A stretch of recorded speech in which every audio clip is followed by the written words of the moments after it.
Have you ever noticed that starting a new job, it's kind of like you've been dropped in a foreign country, right? You don't speak the language, you don't know the customs. It's a lot to take in. It really is. And you just want to figure things out fast, right? Yeah.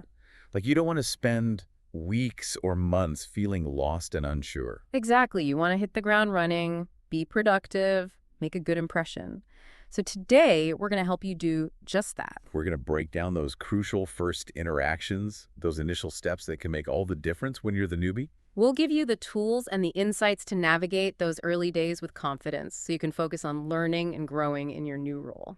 And for this deep dive, we're going to be focusing on Yasmin's first day as a marketing assistant. It's a scenario that so many of us can relate to, right? That feeling of walking into a new office for the very first time, not quite sure what to expect. And the source material does a great job of highlighting those universal moments, those little things that can make or break your first impression. Things like how you introduce yourself to the receptionist, meeting your manager for the first time, navigating those initial conversations with new colleagues. Even seemingly simple stuff like learning the office lingo and figuring out the unwritten rules, Yeah. those can be really important. So let's start right at the beginning. Yasmin walks into the office. What happens next? Well, the first person she encounters is the receptionist. And this interaction is really interesting because it sets the tone for everything that follows. What do you mean? I won't think about it. You're nervous. You're in a new place. You don't know anyone. The receptionist is your first point of contact, your first impression of the company culture. That makes sense. So how does Yasmin handle this? She keeps it simple and direct. She says, "I'm Yasmin, the new marketing assistant. It's my first day here." Straight to the point, no messing around. I like it. Why is this so effective? Well, for one thing, it eliminates any potential for confusion. The receptionist knows exactly who she is, why she's there, what she needs. There's no awkward fumbling or searching for the right words. Right. And it also projects a sense of confidence, right? Like she's got this. Absolutely. Yeah. And it shows that she's prepared, she's thought about this moment, she's ready to start her new job. I'm already impressed. And how does the receptionist respond? She's very welcoming. She Mhm. says, "Welcome, Yasmin. We've been expecting you." Oh, that's nice. That little bit of warmth can really go a long way, especially when you're feeling a bit anxious. It really can. It immediately puts Yasmin at ease and makes her feel like she's in the right place. So Yasmin's through the first hurdle. She's made it past the reception desk. Now she's about to meet her manager, Mr. Collins. What happens in this interaction? This is another crucial moment, right? Because it sets the tone for Yasmin's relationship with her boss. And first impressions matter a lot in this situation. They really do. Yeah. Mr. Collins comes across as very professional, but also approachable. He greets Yasmin warmly and makes her feel welcome. How does Yasmin respond to this? She says, "Thank you, Mr. Collins. I'm excited to be part of the team." Ah, the classic excited to be here line. Is this really necessary? Do people actually say this? You'd be surprised how often it comes up. And it's effective for a reason. It shows enthusiasm. It demonstrates a positive attitude.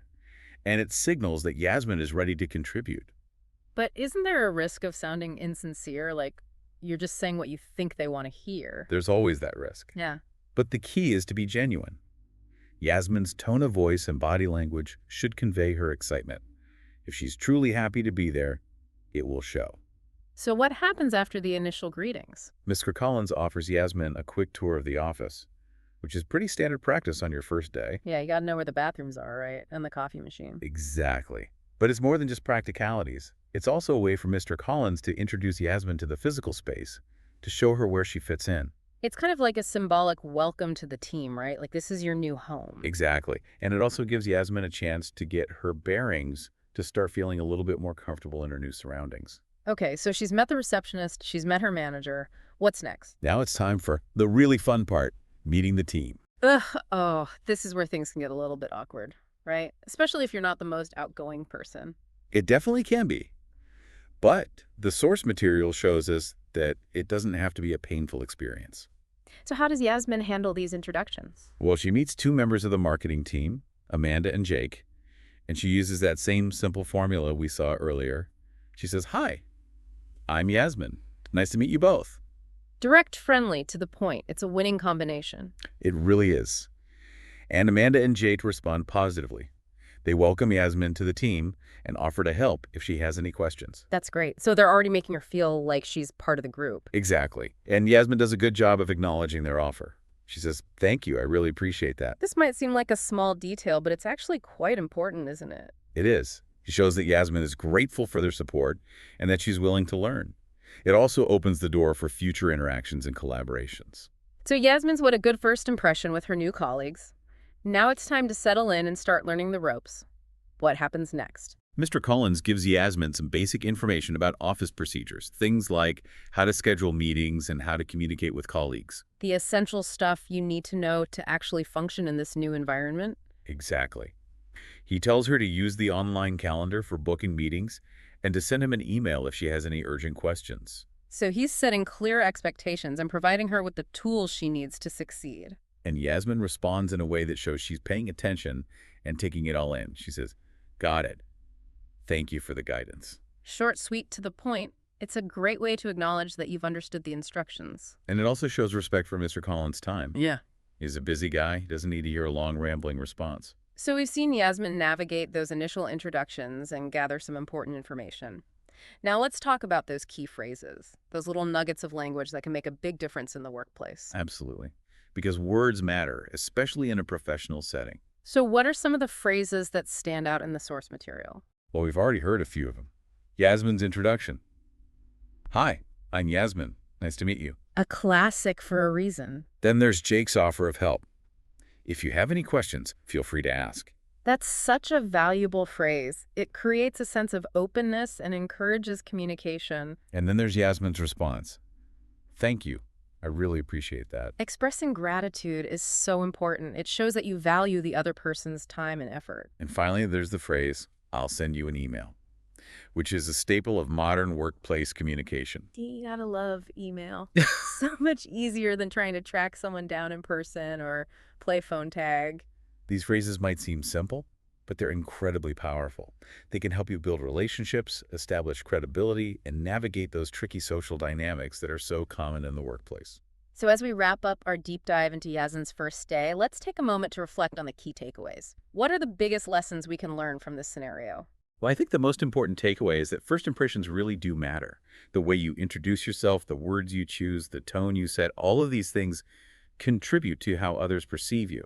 And those early perceptions can be hard to change, right? So it's important to get it right from the start. Exactly. Another key lesson is the importance of being prepared. Think about those common first-day scenarios.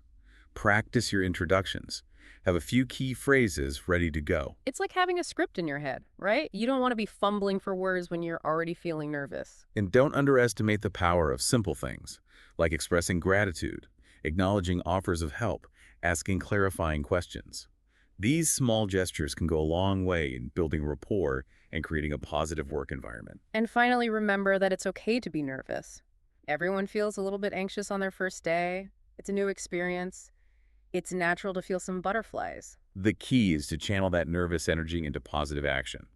Be prepared, be confident, be yourself, and you'll be well on your way to a successful start in your new role. Now, for you, the listener, think about a time when you started something new. Maybe it was a new job or a new school or even just a new hobby. How did you handle those initial interactions? Did you feel confident and prepared, or were you a little bit lost and unsure? And here's something else to consider. How did your initial interactions shape your overall experience? Did a warm welcome make you feel more comfortable and eager to engage? Did a cold reception leave you feeling discouraged and uncertain?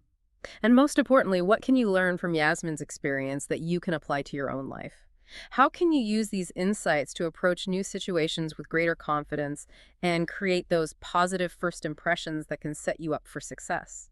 It's something to really think about because those initial moments, those first encounters, can have a ripple effect that extends far beyond that initial interaction. They can shape your relationships, your opportunities, and ultimately your trajectory in that new environment. Food for thought, indeed. So as you step into those new beginnings, remember the lessons we've unpacked today and embrace the power of those crucial first interactions. You might be surprised at the impact they can have. So go out there, be confident, be prepared, and make those first impressions count. You've got this. That's it for this deep dive. We'll catch you next time. Until then, keep learning and keep growing.